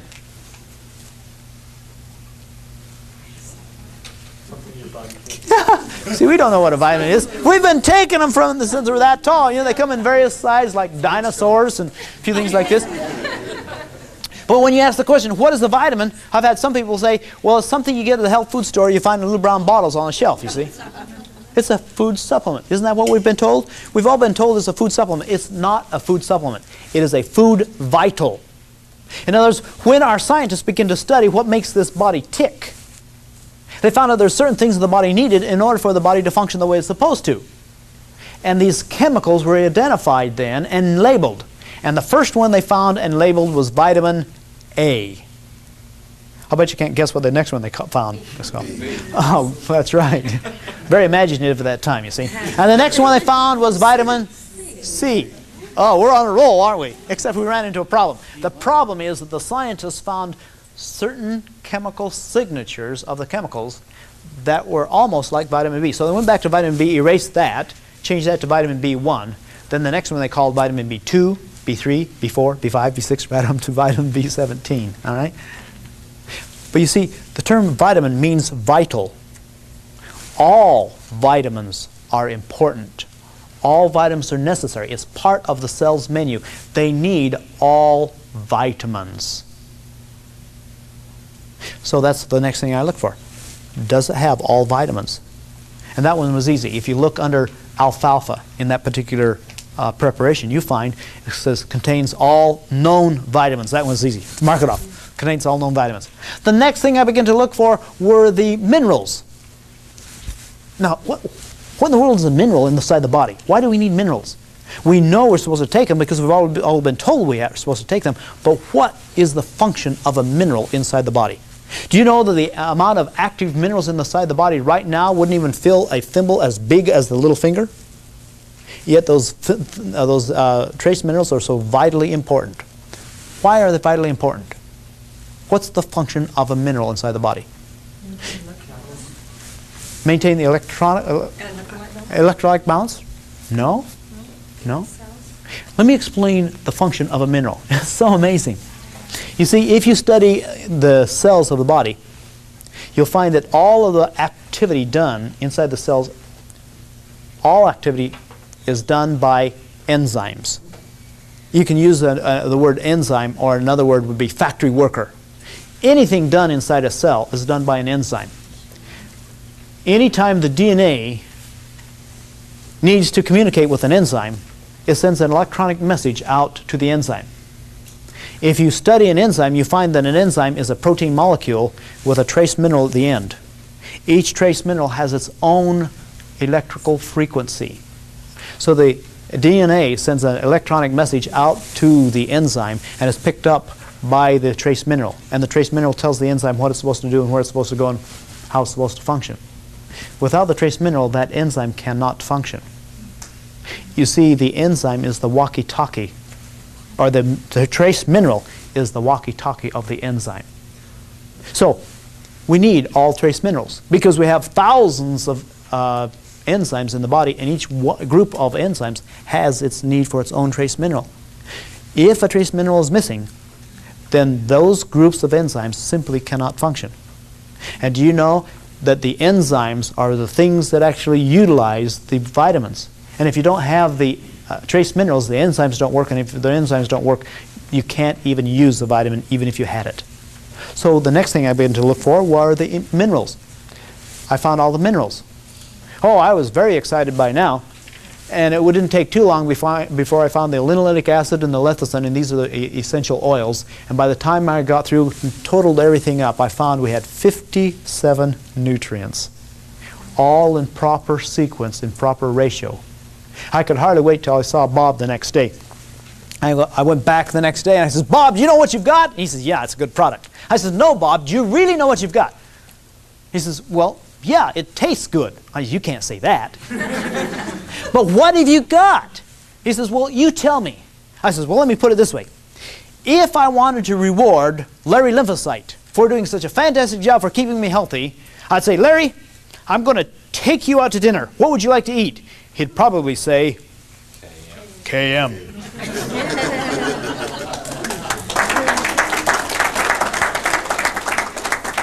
Because KM is a good example of a cell food. And it's rather exciting when you consider the source of Km. Consider the source that, in fact, it was a scientist 67 years ago who understood what the plants had to offer. Understood that we were animals, some more so than others. But as animals, we relied upon the plant kingdom for sustenance. And he also understood the animals because he had a PhD in that area also, and he simply took the knowledge of what he could get out of the plants and what the animals needed, he put it together, and 67 years ago he came up with the cell food. And that's why it works. It's nothing more than that, but it's nothing less. And that's why it is such a good product and why so many amazing things happen. Because if all of the cells are fed properly, then the cells are going to be healthy. And if the cells are going to be healthy, then you are going to be healthy. Can you see how simple that is? All right, the next part is cell exercise.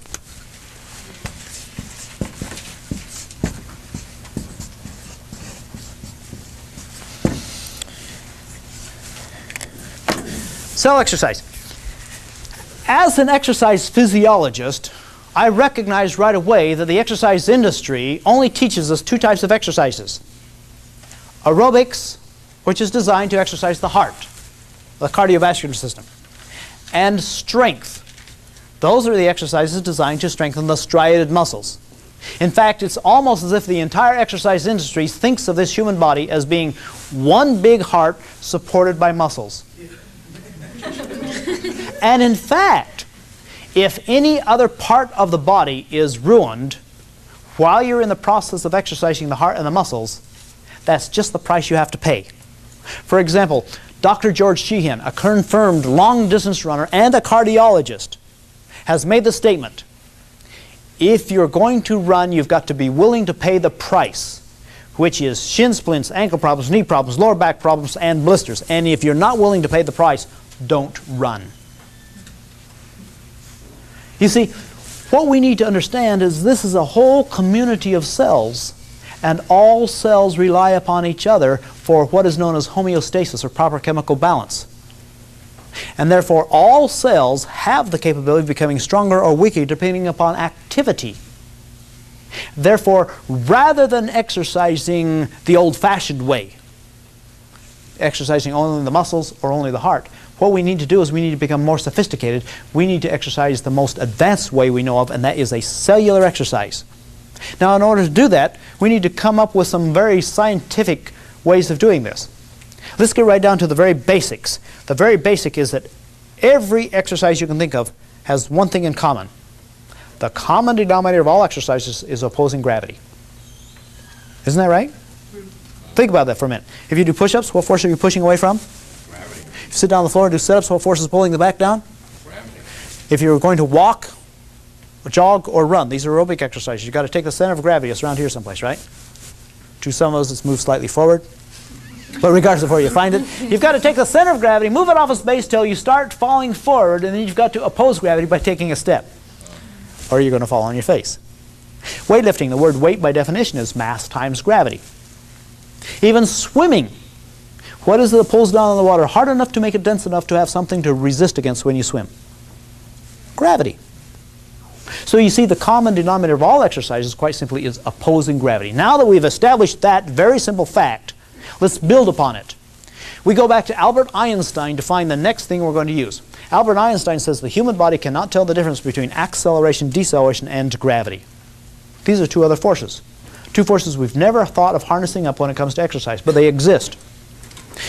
We have learned to cope with them. We learn to use them when it comes to transportation. You get into an automobile, you step on the accelerator, and you feel a force pushing you back in the seat. That's not gravity, that's the force of acceleration. It's real. You want to slow down or stop, you step on the decelerator or the brake, and you feel a force pushing you forward. That's not the force of gravity, that's the force of deceleration. It's real. These two forces exist. The body cannot tell the difference between acceleration, deceleration, and gravity. Gravity is always like this. We've been experiencing acceleration and deceleration like this. All we have to do is put it in the same plane as gravity. That means vertical. As soon as you line them up with gravity, you've developed a revolutionary new form of exercise called rebound exercise. And it is a true cellular exercise. Now, to demonstrate this form of exercise, I brought with me a piece of equipment.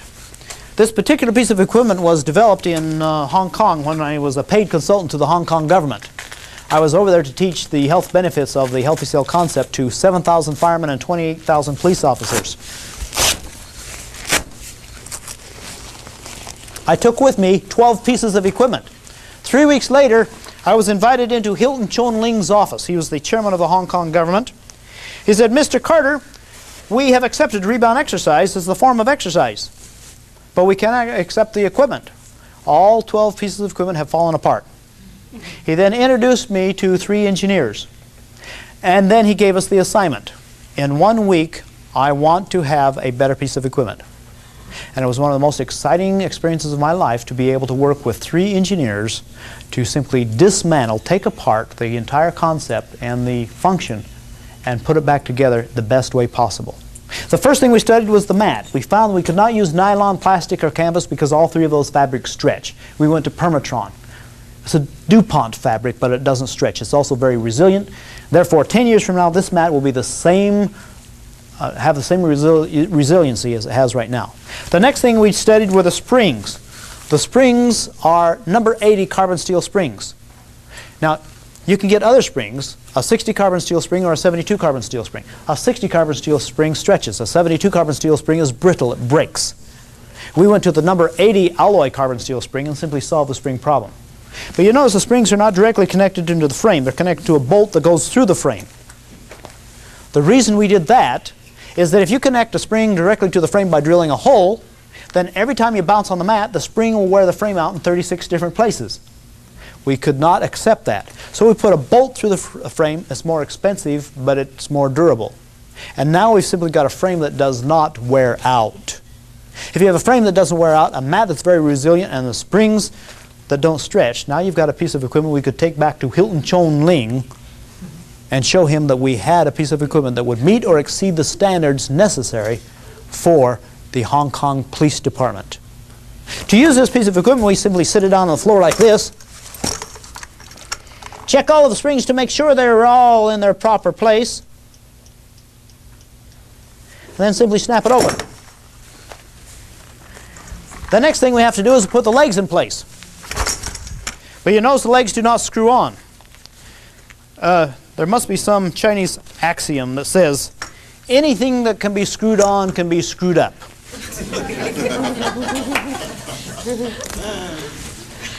So rather than having threads, these are held in place by springs, providing positive tension. So once the leg is snapped into place, you don't have to worry about it going into place. Once we have the legs in place, all we have to do is set it down on the floor like this, and now we're ready to participate in what is now known as the most efficient, the most effective form of exercise yet devised by man. Rebound exercise. All I have to do is change into my exercise clothes. So if you excuse me for just a few moments.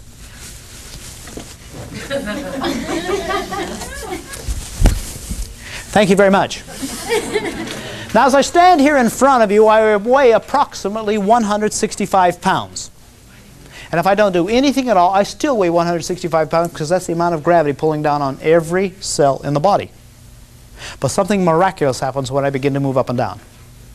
As I start to move up and down like this, I no longer weigh 165 pounds at the bottom of the bounce. In fact, at this height right here, I weigh approximately 200 pounds. That's a 25% increase in resistance. Now, I've got to ask you a very technical question. How many cells of the body share with that increase in resistance? All cells share that increase in resistance? If you go back to medical physiology, you'll find that every cell has the unique capability of automatically adjusting to its environment. We've just increased the environment by 25%. What has to happen to every cell in the body? They have to become stronger. Tell me, do they have a choice? Isn't that exciting? Even if I have to take my fingertips and put them in my pockets like this and move up and down like this, even the fingertips on my hands in my pockets are going to get stronger, and they don't have a choice. Now, keep in mind, I qualified for the Olympics twice. I had some of the best wrestling coaches in the world telling me you had to do some of this and some of this to exercise this. And what I'm telling you is diametrically opposed to everything you've learned about exercise. That if you move up and down like this, this is a cellular function, and every cell in the body, regardless of where it is going to become stronger. That's part of the theory of rebound exercise. It's what we presented to the people of Hong Kong. Well, when I came back from Hong Kong, I had a letter on my desk from NASA inviting me to go to Ames Research Center to teach rebound exercise to our astronauts. Well, why do the astronauts want to know about rebound exercise? Well, in 14 days of space flight, they lost 15% of their bone mass. They could not jog as you and I could jog because if they were to trip and fall, they would shatter. So they needed a non-traumatic aerobic exercise. And they felt that rebound exercise was it. Well, I agree with them. You get up here, and you do this. And will this qualify as an aerobic activity? Sure. But it's non-traumatic. Rebound exercise eliminates 7/8 of the shock to the skeletal system, which means I've eliminated shin splints, ankle problems, knee problems, lower back problems, and other problems. But if this is a good aerobic exercise, what about this one? Why, that'd be even better, right? And if this is a good aerobic exercise, there's nothing to stop you from carrying on an aerobic activity like this. In fact, if you want to get ready for the athletic events, such as basketball, football, track, racquetball, or anything else like that, well, all you have to do is carry on a more vigorous activity. And in fact, if you want to compete for the Olympics, well, there's nothing to stop you from carrying on a very, very, very rigorous aerobic exercise like this. The most important thing is I've just finished my aerobic exercises. But I've got to warn you, I've left a few things out of the aerobic exercises. I've left out barking and biting dogs, 10-speed bicycles, carbon monoxide poisoning, mailboxes that show up unexpectedly. I've left out rain, sleet, snow, gravel, grass, curbs. I've replaced it with the television, the air conditioner, the radio, or the heater. Notice I've got a family room, so I don't have to worry about getting babysitters. And notice that one size fits all feet, which means that I don't have to worry about buying expensive running shoes. It also means that if I'm not using it, my wife can use it. If she's not using it, it's available to the children. And if they're not using it, Grandma and Grandpa can use it. How many people need aerobic exercises? How many people need the shock of hitting a hard surface? Very good. So it's not only good for the astronauts, right? It's good for everybody. The next exercise I'd like to present to you then is what we call the strength exercises. Keep in mind, people go to health spas, spend a lot of money for membership. Their purpose is to become stronger. Well, let's follow some simple formulas of strength. If you go to an exercise physiologist and ask him what is the formula for strength, he'll tell you stress times repetition equals strength. Isn't that right? You grab a hold of a barbell and you do this, and you do it over and over and over again, and you can depend on becoming stronger. But you know as well as I do that if you do this with a barbell, you're going to reach a plateau, and when you reach a plateau, your instructor will tell you to go to a heavier weight. You put on heavier weights and you still do the same thing over and over again. We're going to use the very same formula. Stress times repetition equals strength. Only this time, instead of worrying about the plateau, instead of adding weight, all we have to do is add altitude. You see, the higher you go, the faster you come down. The faster you come down, the greater is the force of deceleration. The greater the force of deceleration, the more you load the springs. The more you load the springs, the greater is the force of acceleration. You add the increased acceleration to the increased deceleration to the gravitational pull, you've developed a whole new G-force. At this height, I weigh 2 Gs. That's twice the gravitational pull. That means that every cell in the body has to start to become twice as strong. You see, I'm 49 years old. I've never lifted weights in my life.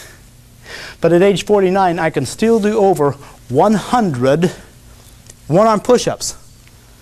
And I used to brag about that. Till my son did 125 just to shut me up. My son Darren is presently 5 times Washington State wrestling champion, 2 times national wrestling champion. He has never lifted weights. He didn't have to. He was involved with the most efficient, the most effective form of exercise yet devised by man all of his life. All right, now, what I've presented to you is something that simply makes all other exercise systems obsolete. Think about it for a minute. That's pretty good, don't you think? We are taught aerobics, and we're talking about strength. We've done that right here. But the most important exercise is usually left out. The exercise for health. Have you ever heard about that? The health exercise. You see, your health is your wealth. If you have your health, you can go after your wealth. But if you don't have your health, you'll spend your wealth to try to regain your health. So if I could show you an exercise that would help you become or maintain your health the rest of your life, I don't think there's anything more important that I could present to you today. Ladies and gentlemen, I'd like to present to you the health exercise. Are you ready for this? Okay, here we go. According to NASA, this is the most important single physical activity you could do on a daily basis.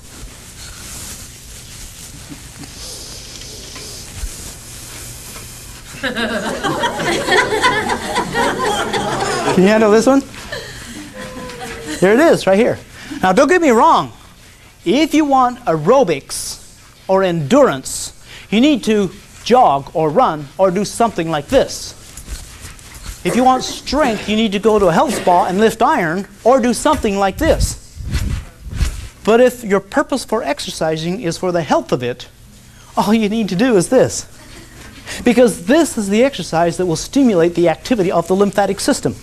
The lymphatic system is found in Chapter 31 of Medical Physiology. The lymphatic system is a system of tubes that start in the toes and fingertips and work up throughout the entire body. The lymphatic system is not connected up to the heart, so it doesn't have a pumping system other than it has to depend on the millions of one-way valves inside the lymphatic system.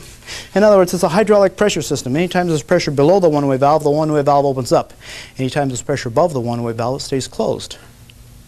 As soon as you understand that very simple concept, you can understand how this exercise actually stimulates the lymphatic system. You see, when you go up, the one-way valves are closed. When you come back down, the pressure below opens up the one-way valves, and when you get back down, they slam shut again. You do this over and over again, those one-way valves open and close. That's millions of one-way valves 100 times a minute. The purpose for the lymphatics, it's an internal vacuum cleaner, having the capability of sucking out toxins, poisons, trash, and metabolic waste, making it possible for the oxygen and nutrients to feed the cells. In fact, if every one of us had a little red label across our forehead that said, "Shake well before using," we'd all be healthier. All right, we've just explained to you then the most efficient, the most effective form of exercise yet devised by man. All about that exercise can be found in the book, The New Miracles of Rebound Exercise, a book that has already sold over 1.3 million copies and still going strong. How long do you exercise? How long do you exercise? Let me give you rules of thumb. 5 times a day is better than 3 times a day. 3 times a day is better than 1 time a day, and 1 time a day is better than no time at all. The next rule of thumb is exercise until you're huffing and puffing. That's going to be different for everybody. But when you're huffing and puffing, that means you're in the aerobic mode. Nobody has to tell you when you're tired, right? Okay? Nobody has to tell you when you're breathing hard. The next rule of thumb, the third rule of thumb, is never go through a pain threshold. You see, you have an internal doctor telling you when you've had enough. And if you follow those 3 rules of thumb, nobody will ever have to tell you how much exercise you need. We've got some other formulas, though. NASA indicates that rebound exercise is as much as 68% more efficient than jogging.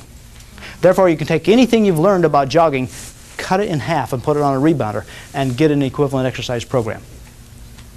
Now, we have been talking about rebound exercise, the most efficient, the most effective form of exercise yet devised by man. Something that's already made it to the White House, something that some of our top athletes are using, something that a lot of people are using because sometimes that's the only exercise they can do, but many times they're using it because that's the best exercise they can get. But regardless of how good it is, we recognize it's only 1/4 of the healthy cell concept. Anybody involved with rebound exercise should be involved with cell food, don't you think? And anybody involved with cell food should consider rebound exercise. Wouldn't that be fair? All right, and anybody involved with cell food and cell exercise should be involved with cell environment, making sure that you get the right water. And anybody involved with cell environment, cell exercise, and cell food will naturally gravitate towards good cell communication. The synergistic effect of all 4 of these will help the cells to become healthy. Now that you've heard the healthy cell concept, I'm going to give you an assignment. And this is the assignment.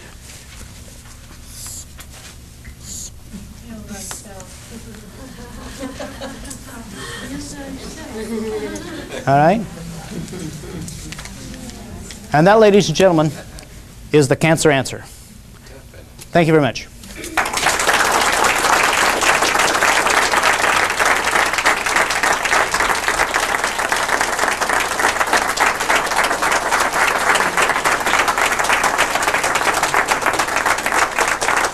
Thank you.